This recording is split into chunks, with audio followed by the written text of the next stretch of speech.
Thanks for stopping by. This is the My Mom is a Bitch podcast, and I am Jill Maragos. Thanks for coming. I appreciate you. Thanks for all the downloads last week on the triangulation episode. Was not expecting that. It's pretty cool. Appreciate it. I had kind of a shit-ass week. Got a migraine that lasted a few days. Thought it was food poisoning. Jesus. Starting off with a bang, huh? Food poisoning, because I was so sick, and turned out just to be a killer migraine. Had to miss some gigs this weekend, which is a little bit rough, but I'm back at it. I'm up. I'm feeling better. Appreciative for that being gone. And while I was down in the dumps, I listened to an audiobook, which is fan-fucking-tastic. So maybe that's the good thing. Maybe that's the good thing that came out of all of this. I want to share it with you guys this week. It's called The Sociopath Next Door. And I'll be honest, I've seen this book around. I'd seen it around. I listened to all the books and I saw the cover. I thought the cover looked cheesy. It's like 3 pairs of eyeballs. And I was like, all the eyeballs, really? And yeah, I literally judged a book by its cover, and somebody else said they loved it, and so I was like, oh, fuck it, I'll download it, and it is super good. I'm going to give you like the pointers, the big things that I took away from it, and I suggest reading it. It's really good. It's written by Martha Stout. She's super credited, I guess. What would you call it? She was like, let's see, she served on the clinical faculty of the Harvard Medical School for over 25 years. So yeah, no slouch. And it's really interesting. Of course, this is about sociopaths. And I always wonder kind of like sociopath, psychopath, what is that? Let's talk about that. Because a psychopath isn't necessarily a sociopath, but a sociopath is a psychopath. So let's go into it. Let me tell you what this is. So a sociopath is a person with a psychopathic personality whose behavior is antisocial, often criminal, and lacks a sense of moral responsibility or conscience. So they have no feelings. They don't feel the feels. They don't feel anything. They might feel a little blip of glee if they fuck someone over or hurt someone, a little satisfaction. Their whole goal in life is to quote unquote win. Whatever that is for them. It could be money. It could be just hurting people who are prettier or more handsome than them. They have something else that they want, then maybe stealing it from them. Zero conscience. No guilt. No love in their life. They are unable to feel those feelings. A psychopath, a psychopath would be like a narcissist, anybody with that cluster B personality disorder stuff, antisocial, borderline, a person who manifests amoral and antisocial behavior. They have a lack of ability to love or establish meaningful personal relationships. They have extreme egocentricity, and they fail to learn from experience. A psychopath has the feelings. They just don't believe that you have the feelings, or they don't want to accept that you have the feelings. So, if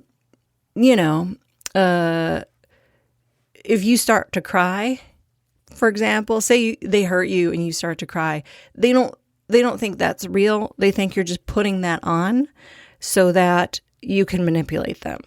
They just have the feelings.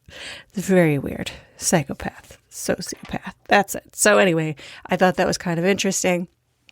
The first thing that jumped out at me as a holy shit moment was that in the book, there is a guy who has already been convicted of some shit. He's going to jail. He was stealing, did some other stuff, was a bad guy.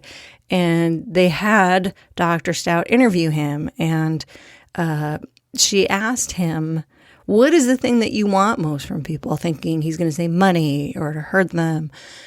And his answer was pity. He wants people to pity him.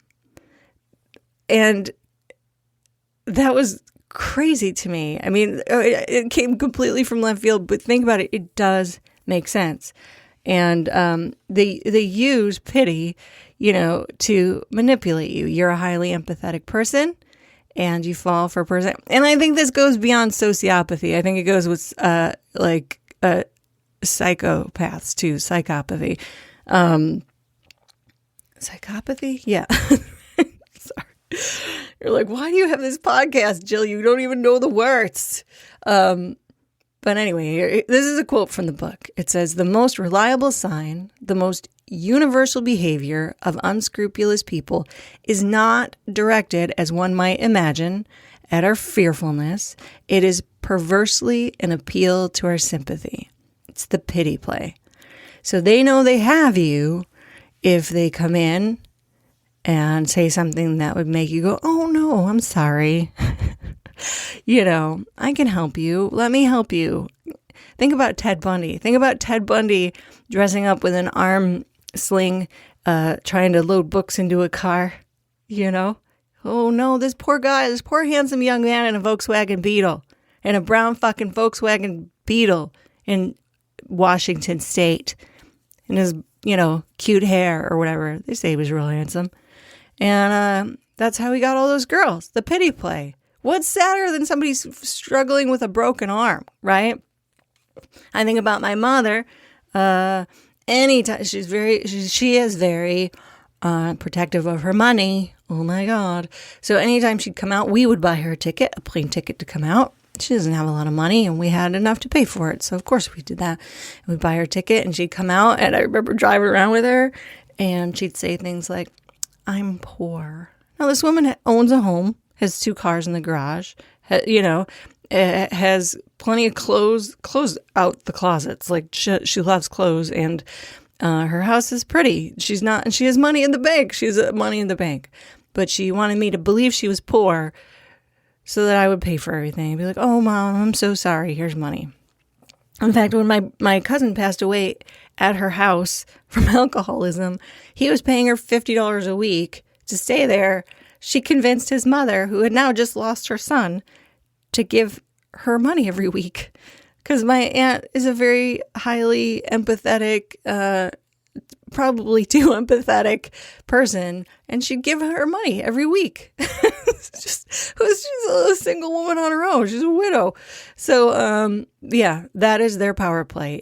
Think about it. If the person that you're with, or the person that you were with, hopefully you're not with them anymore, but if you're with them now and you're like, is he? Is she? Is Tammy Bitch Tits or Tommy Blue Balls? Are they psychopath, sociopath? Oh, think about it. Did they start off this relationship complaining about an ex-girlfriend or a wife who treated them so badly, or how they didn't have any money, or how they're down on their luck? That kind of stuff. Go back and think about that. I thought it was so interesting. The pity play. And I fucking used to fall for it all the time, you guys. All the time. Oh my gosh. I swear. All right. But there's more, okay? But wait, there's more. This is what the magical Dr. Stout said. Techniques that they use to keep us in line, okay? Somebody doing these to you? Has somebody done these to you? 1, charm. They're fucking charming, aren't they? They're very charismatic and cute and fun. Usually they are. They're very charming. Number 2, risk-taking and convincing you to do it. Ooh, let's do this fun thing. Let's maybe go in and steal something from the store. Ha, ha, ha, ha, ha. 3, recognize their perfect target is a person who's decent and trusting. Again, pity play. Oh, I can't do this or that. Can you help me? Blah, blah, blah. You're the perfect fucking target if you're empathetic. Number 4, sexual seduction. That's an easy one, 5, crocodile tears, especially when they are about to be confronted. It makes you feel sorry for them, right? Those big fucking huge tears coming out of their eyes. They can turn that shit on. And I'll tell you, yeah, they're upset they're about to get busted, but they don't care that they hurt you. It takes the attention from going to them, going, hey, you're fucking up here. You're doing something wrong, to being like, I'm sorry, we can talk about it later. Look, I'm sorry. I didn't mean to bring it up. It's fine. That's a huge deflection technique. And number 6, if that one doesn't work, righteous indignation, where they get all super mad and start talking about how you're mistreating them, you're insulting them, or whatever. It's they turn it around on you and they start yelling at you because suddenly you're questioning them or making them feel bad. Righteous indignation. All right, where are we at? We're at number 7. Exploit social and professional roles. Oh my gosh.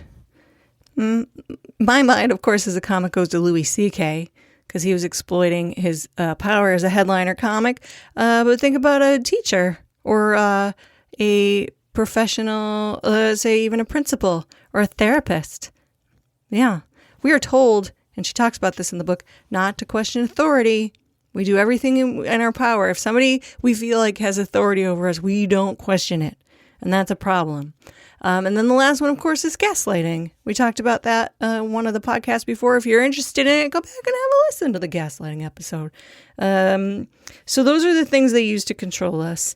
Here are the things that we can use to help ourselves. The 13 rules. This is from Martha Stout. Again, 13 rules for dealing with a sociopath. And I apply these as well to narcissists because, somebody's treating you shitty. Applies either way. All right. 13 rules dealing with a sociopath. 1, accept that some people literally have no conscience. That's a hard thing to understand when you have empathy. You think, well, they can learn it. They can't. They don't have the wiring. You have to keep telling yourself because it takes a while to get it. It does. You think, well, they could change. Something could happen. Am I a bad person for not liking them? No, these people have no conscience and they won't ever. I'm sorry. It's true. They just will never be a normal, empathetic person with a conscience. Number 2, in a contest between your instincts and what is implied by the role a person has taken on, like an educator, doctor, leader, animal lover, humanist, parent, go with your instincts. She calls it our 6th sense. Your instinct. Something doesn't feel right with this person. My best friend Ellen says it all the time. I get a weird feeling from this guy. Not for me. Not for me. Got to trust your instincts. Number 3, when considering a new relationship of any kind, practice the rule of 3s regarding the claims and promises a person makes and the responsibilities she or he has. Make the rule of 3s your personal policy. 3 strikes, you're out. All right? How many times has this person lied to you? How many times have they let you down? How many times did you catch them cheating? Rule of 3s. Number 4, question authority. Just because someone's a doctor does not mean they can't also be a sociopath. You are allowed to question people who have authority in whatever capacity over you. You are allowed to trust your gut and say no. No. Number 5, suspect flattery. Suspect that shit. Kind compliments are one thing, flattery is another. Okay? Oh, you're just so beautiful, blah, blah, blah, blah, blah, blah, blah. Versus, boy, you look really nice tonight. If somebody's going up your ass with all their compliments, trying to be like all, oh my God, everything, love bombing, flattery. Suspect that shit. That's not normal. 6, if necessary, redefine your concept of respect. How do you respect somebody? I don't really know. Having respect for someone, what does it mean to you, I guess? I feel like respect is earned. I do. I've come to that place. There's a certain amount of civil respect I have for people, right? Like, no, I have respect for other human beings. I'm not going to walk up and slap somebody in the face. But in a personal relationship, I feel like respect is earned and consistently earned, right? So like if after the love bombing phase, you feel like, well, I have respect for this person, but it keeps slipping and you find this person's lying to you or cheating on you or treating you bad or making you feel shitty, do you respect that person still? You can lose respect for a person. That's all I'm saying. All right. Number 7, don't join the game. Don't play. Gray rocket, right? Just don't participate. Don't participate in in conversations with this person or activities with this person. Don't play. 8, the best way to protect yourself from sociopath is to avoid him, to refuse any kind of contact or communication. Bow out. Number 9, question your tendency to pity too early and too easily. If your heart breaks immediately, like mine used to do, it still does sometimes a little bit, question that. Why? Why? 10, don't try to redeem the unredeemable. This fucker can't change, you guys. They can't change. Tommy, Bobby Blue Balls, Tammy Bitch Tits, no conscience. They're never going to change. They're not redeemable. Stop trying to push that big fucking boulder up that humongous fucking mountain. She's not going to change. He's not going to change. Where are we at?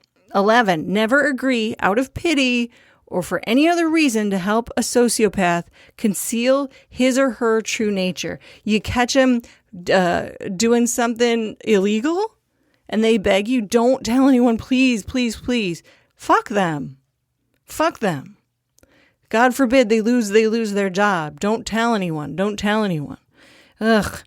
12, defend your psyche. Look after you. You're responsible for you. I hate to tell you, we're all responsible for ourselves.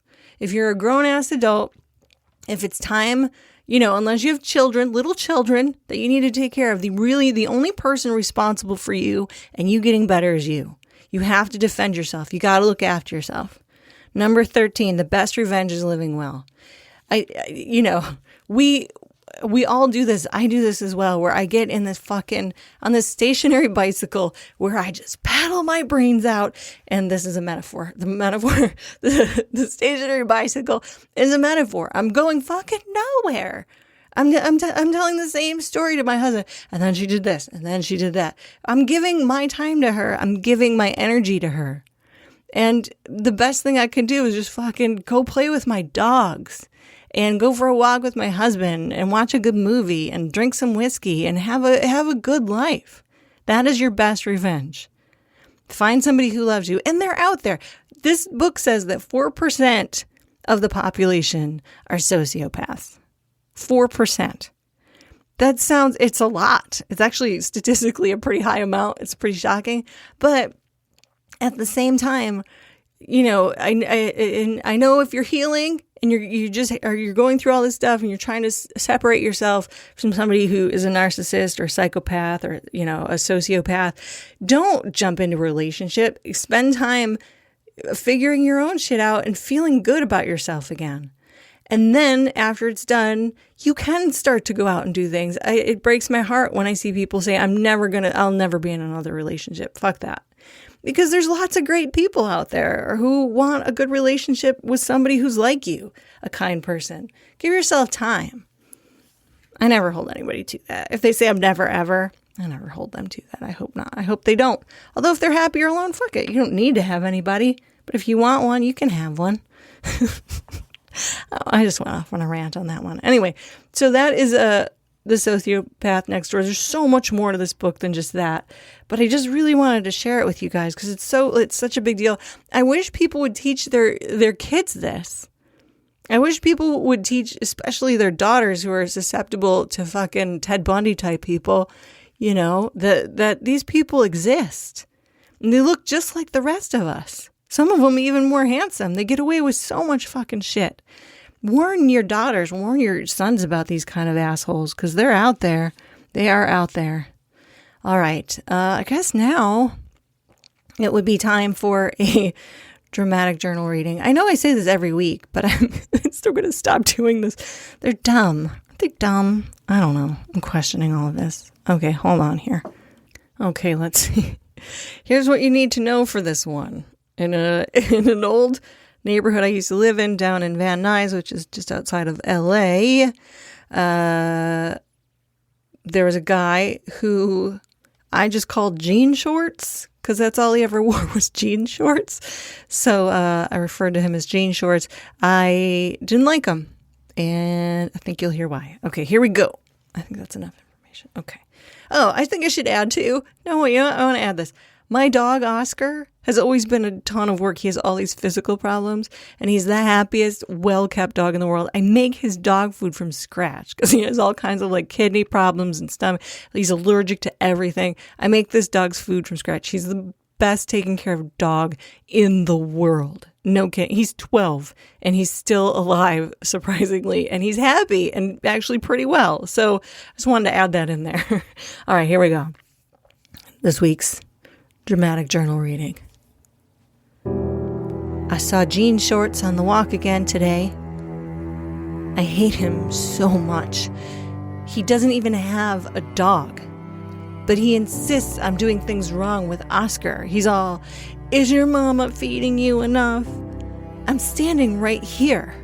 He can't understand you, but I can. Back off, Caesar Milan. I know how to take care of my own fucking dog. All right, that's it. That's this week's dramatic journal reading. In deference to Caesar. Is Caesar Milan still on? I don't even know. Dog whisperer? Okay. All right. So that means it's time for some positivity. After all that negativity, I'm going to do this. We have enough time for it. I usually babble on too long, but this is what we're going to do. My cognitive behavioral therapist told me I should read this into a tape recorder or my phone or whatever and listen to it back. So what I'm going to do is I'm going to read it. And if you want to do it now or like go back and redo it, if you're feeling some feelings, it's the accepting of emotions exercise. So I'm going to read it and you can do with it what you will. Okay. Here we go. I invite you to sit upright in your chair with your back straight and your feet flat on the floor. Most people find that they feel more alert and awake sitting this way, so check it out and see if this is the case for you. And either close your eyes or fix them on a spot, whichever you prefer, and take a few slow, deep breaths. And really notice the breath flowing in and out of your lungs. Now quickly scan your body from head to toe, starting at your scalp and moving downward. And notice the sensations you can feel in your head, throat, neck, shoulders, chest, abdomen, arms, hands, legs, and feet.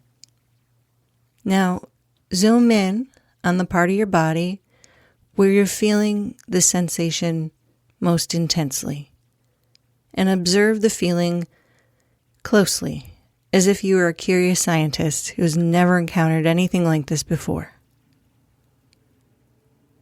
Observe the sensation carefully.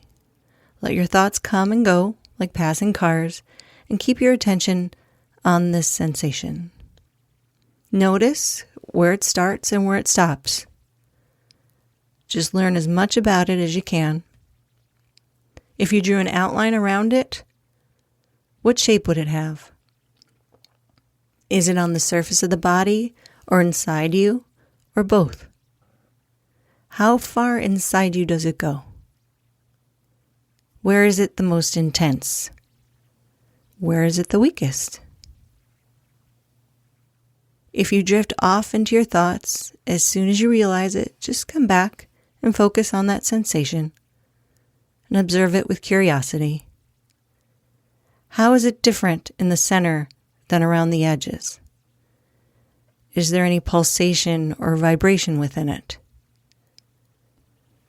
Is it light or heavy? Moving or still? What is its temperature? Are there hot spots or cold spots? Notice the different elements within it.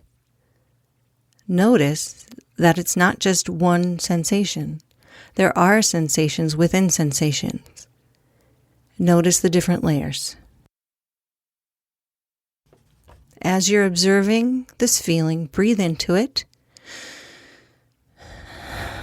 Imagine your breath flowing into and around this feeling, breathing into and around it. And as you're breathing into it, it's as if, in some magical way, all the space opens up inside you. You open up around this feeling and you make space for it. Expand around it. However you make sense of that, breathing into it and opening up around it. And see if you can just allow this sensation to be there. You don't have to like it or want it. Just allow it. Just let it be. Observe it. Breathe into it. Open up around it. And allow it to be as it is. You may feel a strong urge to fight with it or to push it away. If so, just acknowledge the urge. Just acknowledge that it's there without acting on it and continue observing the sensation. Don't try to get rid of it or alter it. If it changes by itself, that's okay. If it doesn't change, that's okay too. Changing or getting rid of it is not the goal. Your aim is to just simply allow it, to let it be. Now imagine this feeling or sensation is an object. As an object, what shape does it have? Is it liquid, solid, or gas? Is it moving or still? What color is it? Is it transparent or opaque? If you could touch the surface, what would it feel like? Wet or dry? Rough or smooth? Hot or cold? Soft or hard? Observe this object curiously. Breathe into it and open up around it. You don't have to like it or want it. Just allow it and notice that you are bigger than this object. No matter how big it gets, it can never be bigger than you. This feeling tells you some very valuable information. It tells you that you are a normal human being with a heart. It tells you that you care, that there are things in life that matter to you. And this is what humans feel when there's a gap between what we want and what we've got. The bigger the gap, the bigger the feeling.